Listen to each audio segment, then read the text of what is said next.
Hi friends, greetings of the day. Today we will discuss about hereditary angioedema. Hereditary angioedema is an autosomal dominant condition. It is by inheritance. There is a family history in the parents. It is normally angioedema. If you hear about the term angioedema, you know it is mainly due to allergic reactions. Like hypersensitivity reactions, anaphylaxis, and allergic reactions, there will be angioedema, but it is not due to allergy. Hereditary angioedema is the pathogenesis is not due to allergy. Hereditary angioedema, it is a non-allergic pathogenesis. Okay, this is very important. You should remember. You should differentiate between the allergic angioedema and non-allergic angioedema. So hereditary angioedema is non-allergic angioedema. It is caused by either reduced production or defective function of C1 esterase inhibitor. So the main pathology here is reduced production or defective function of the enzyme C1 esterase inhibitor.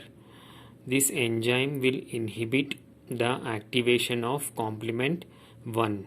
So mainly the action of this enzyme is inhibition of the activation of complement 1. If this enzyme is inhibited, if this enzyme is reduced or there is defective production of the C1 esterase inhibitor, then the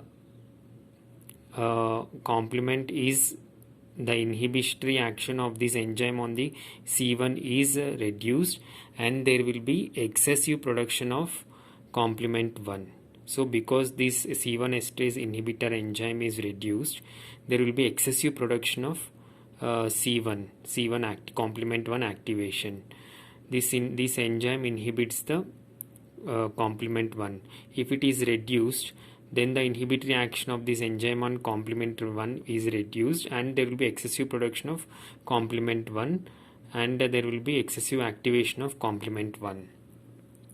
This causes this excessive activation of complement 1 causes excessive production of vasoactive bradykinin. So mainly the actions here are due to vasoactive bradykinin, which promotes swelling. So this is an autosomal dominant condition. It's a hereditary condition. It's not, the pathogenesis is not allergic.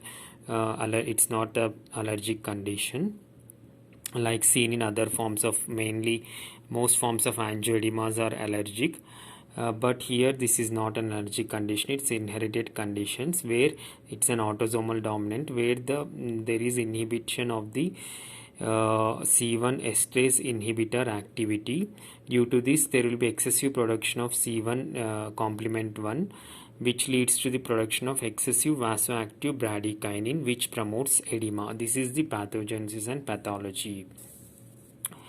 The clinical features are recurrent episodes of angioedema of face, limbs and genitals, recurrent episodes of abdominal pain, diarrhea and vomiting. So it mimics the acute abdomen. So there will be recurrent episodes of pain abdomen, diarrhea and vomiting, which may mimic. You will confuse with acute abdomen. And in some conditions, some cases, there are the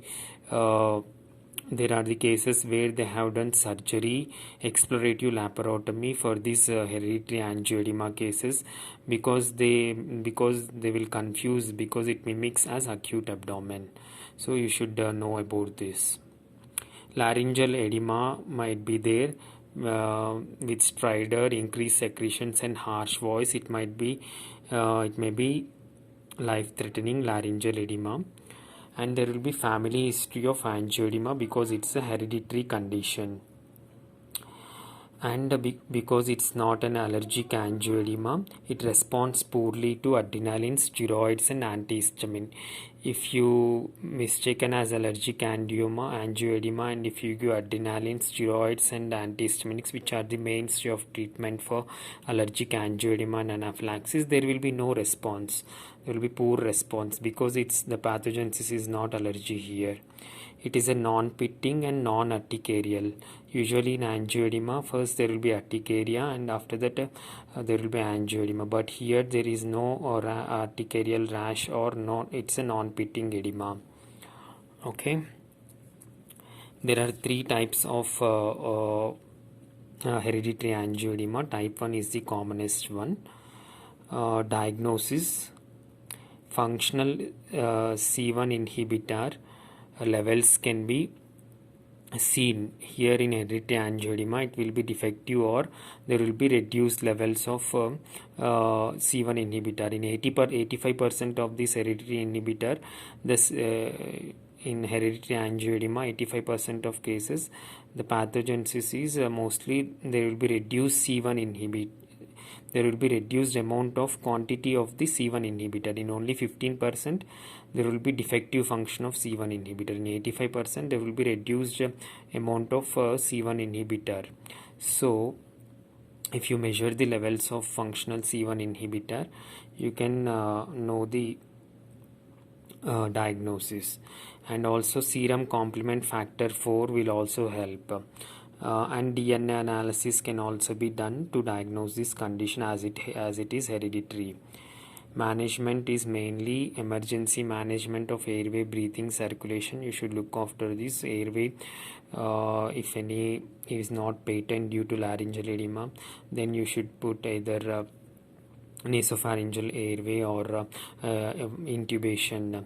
Breathing and circulation also, if a breathing ventilation, if needed, you should give oxygen, or if positive pressure ventilation is needed, you can use CPAP or ventilation, positive pressure ventilation. And circulation, if is in shock, you should give bolus of normal saline and inotropes. There is a newly invented drug called ecalantinide.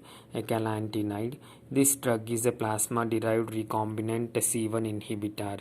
So as the main pathology here is decreased activity or decreased amount of C1 inhibitor, so here is a ecalantinide, which is a recombinant C1 inhibitor, which is a new drug.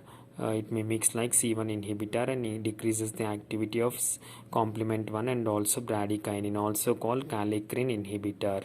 This ecalantide. Okay, this is about hereditary angioedema. Mainly you should know it's not, the pathology is not allergic. So if you treat for allergic allergic angioedema, there will be no response. There will be family history and recurrent episodes, and there will be pain abdomen which mimics as acute abdomen. Okay. So if you diagnose, there will be multiple episodes, recurrent episodes of angioedema. To diagnosis, you should functional C1 inhibitor levels. In acute cases, if you don't know diagnosis, if it's not responding, mainly you should concentration of airway, breathing, circulation, and you can refer to higher center where the investigation diagnosis can be made. This is about hereditary angioedema. Thank you for watching my video. If you like the video, please subscribe to my channel. Thank you very much.